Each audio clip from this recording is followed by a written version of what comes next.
Markets broke their 4-week winning streak this week. Is it cause for concern? We answer this question and more on this week's Jarvis Update.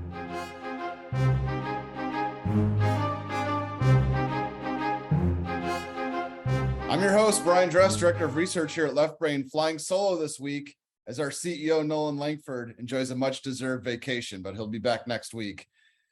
As we get started, a quick preview for everyone. Markets took a breather this week as a number of factors came into play, which we'll discuss as we go through. But this week, we'll cover a couple of topics as usual. The first topic is the last gasp of tech earnings. We're coming to the close of earnings season. And second is energy. And we're going to talk a little bit about energy and how it was the only sector this week to buck that downtrend in the markets. So before we get started, a couple of announcements. First of all, this show is geared to you, the individual investor. It's been a tough year, and how investors should position for the next 2 to 3 years can be murky for the individual investor. If you'd like a second opinion on how you're positioned, whether you work with an advisor or you manage your own money, we'd love to talk.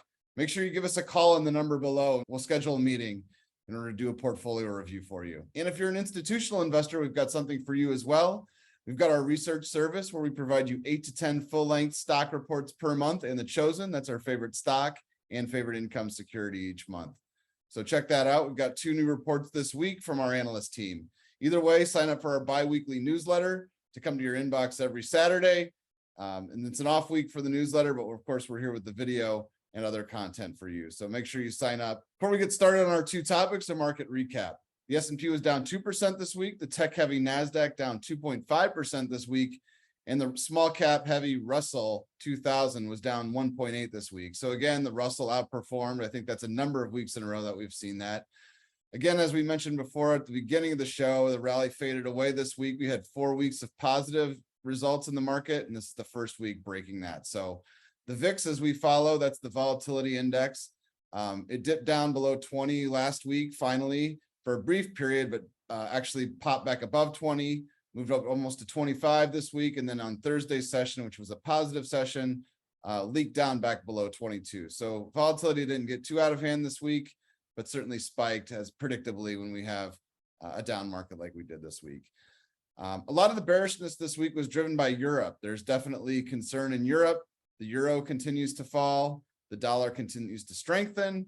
And we also have the problem of European energy supply, obviously, in the context of the Ukraine-Russia war. As we move toward winter, that's a topic that's definitely high on the minds of investors around the world. So that caused a lot of bearishness this week. We also have energy prices moving higher. We have interest rates moving higher as well. Federal Reserve continues to hang over everything. So we had a number of Fed governors speak this week discussing how the Federal Reserve is certainly not done hiking interest rates. So that's something we have to keep in mind. Interest rates had fallen precipitously over the last few weeks, but that trend has stopped over the last couple of weeks.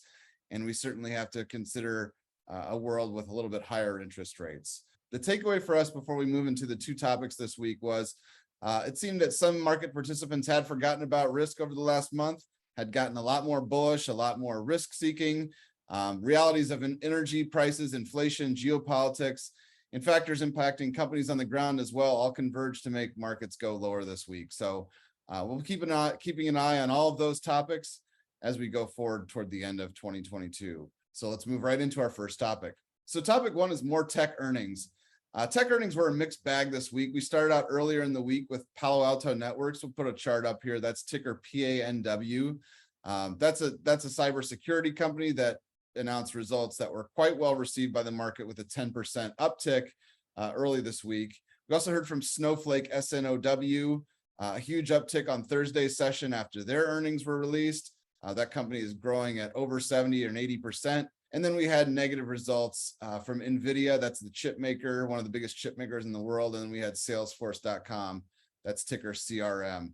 Both of them had negative results this week. So first of all, let's talk about Palo Alto Networks, again, ticker PANW.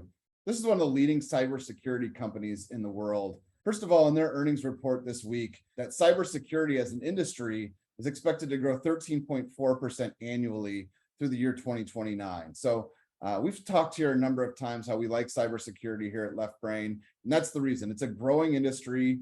When you open up your email, you see more and more threats every day. We're starting to see texts, other scams coming through. And cybersecurity is certainly one of the biggest priorities for many of the companies around the globe. So that's driving a lot of the spending there. In terms of Palo Alto Networks, that's a company that's been a leader in the firewall space, which is sort of a legacy business in cybersecurity, but also starting to transition towards software, hybrid cloud architecture, and real-time threat analytics. So the company is definitely in the midst of a transition, which makes it all the more impressive how they had such a good quarter, because oftentimes when companies are making this transition from on-premise to cloud, it's been a stumbling block for many of these companies. We're very impressed by the 27% revenue growth by Palo Alto over the last quarter. That beat analyst estimates for the fourth quarter revenue growth. The company is taking market share away in network security, despite that transition to software as a service model. So again, very impressive. We've seen a number of companies like Splunk and others who have definitely struggled in the face of this type of transition. So we're very impressed by Palo Alto. And even more so in the context of how the markets have been trading over the last year, we're looking for increased profitability. We're looking for acceleration in revenue growth, and we're seeing that in spades in Palo Alto. 33% growth in adjusted free cash flow over the last quarter in a year-over-year basis. The company has nearly $5 billion in cash and is expecting 20 to 21% growth in 2023. Not only that, we're seeing cheaper valuation than peers like Zscaler and Fortinet. So we also like the fact that the company trades at a reasonable valuation. That's definitely something that investors are clamoring for in the current market environment. And then finally, we've got a $365 million stock buyback and another authorization for more than 900 million more of stock buybacks through December of 2023. So a lot to like in the Palo Alto Networks report this week. Very impressed. And there's, for good reason, the stock has rallied more than 15% this week. So the companies that reported not as impressive earnings were Nvidia, that's ticker NVDA, and then Salesforce.com, ticker CRM. First of all, Nvidia, that's one of the biggest semiconductors chip makers in the world today. We've been a big fan of this company for years, followed it for a long time. Founder-led business by CEO Jensen Huang, which is one of our favorite CEOs anywhere in the world. The company pre-announced a few weeks ago that this is going to be a tough quarter for them, and they actually followed through. They reported that second quarter revenue was up just 3%. Now, this is a company that's been growing in the 30s and 40s over the last few years, so that was a huge disappointment for investors. First of all, this is a gaming company.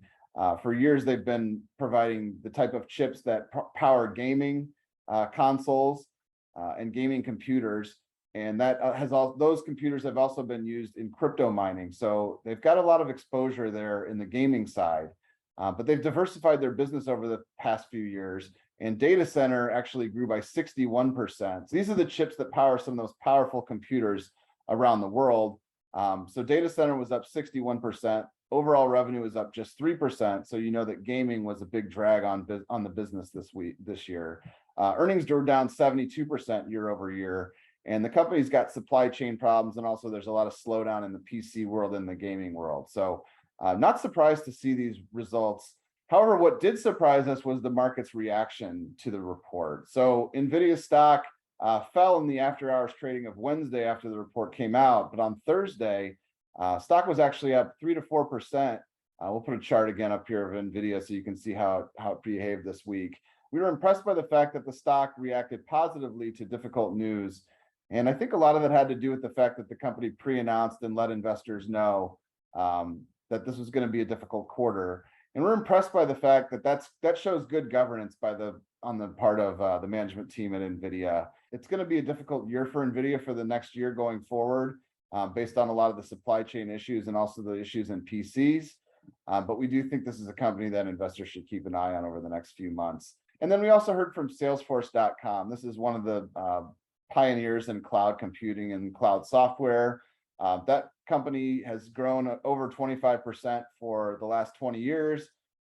They just reported the last quarter that they had revenues of 7.7 billion. That's 22% growth.